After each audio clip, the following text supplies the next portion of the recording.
গরুর মাংস দিয়ে আজকে কচু রান্না করে দেখাবো। চলুন তাহলে দেখে নিই। এখানে আমি গরুর কিছু হাড় নিয়ে নিয়েছি।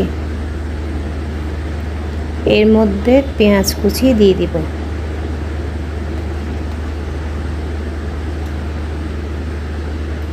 আদা রসুন বাটা দিয়ে দিব। কিছু মশলা নিয়ে নিয়েছি। মশলার মধ্যে নিয়েছি মরিচের গুঁড়া, হলুদের গুঁড়া, মাংসের মশলা, জিরার গুঁড়া আর লবণ। 2টা তেজপাতা দিয়ে ভালো করে মেখে নেব।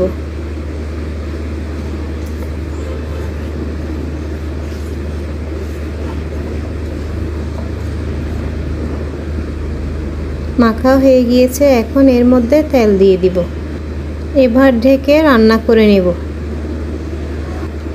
মাংসগুলো সিদ্ধ হয়ে এলে ঢাকনা উল্টিয়ে ভালো করে নেড়ে নিব, যাতে নিচে না লেগে যায়।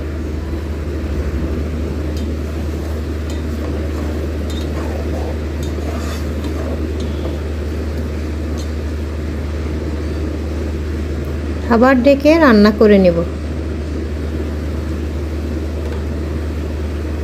এখন এর মধ্যে কেটে রাখা কচু আর আমি এখানে 2টা কাঁকরোল দিয়েছি। মাংসের মধ্যে সবগুলো দিয়ে ভালো করে নেড়ে নিব।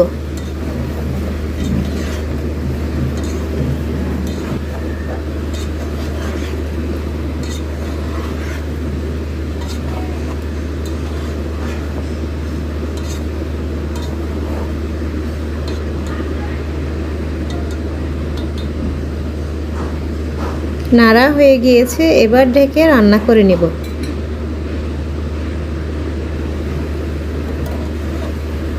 মাঝে মাঝে ঢাকনা উল্টিয়ে নেড়ে দিব, আর না হয় নিচে লেগে যাবে।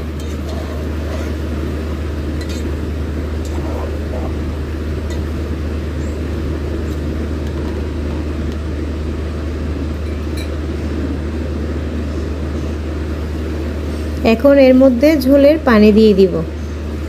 আপনারা যতটুকু ঝোল পছন্দ করেন অতটুকু দিয়ে দিবেন।